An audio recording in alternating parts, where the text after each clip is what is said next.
Welcome.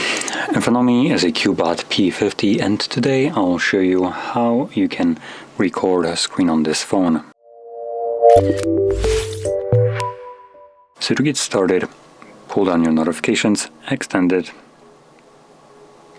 and somewhere between those toggles you should find a screen recording toggle. Now for me it looks like it's on the second page right over here.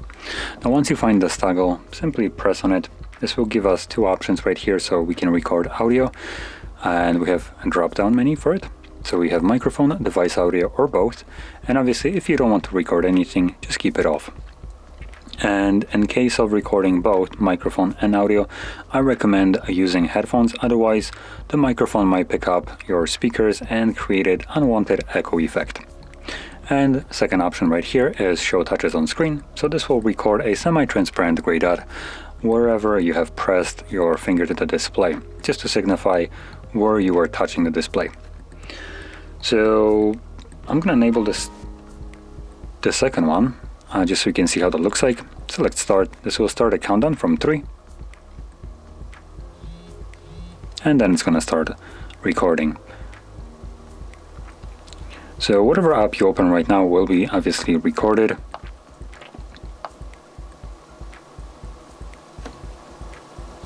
And once you're done with recording your screen, you can pull down your notifications again, and here you'll find this pop-up right here, record screen, tap to stop, and it gets automatically saved to your photo application.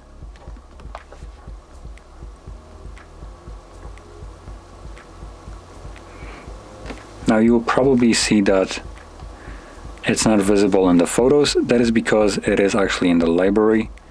So it creates a movie folder apparently instead of a screen recording, but whatever. And obviously once you tap on it, you can view the screen recording here. You can also see that grayish dot.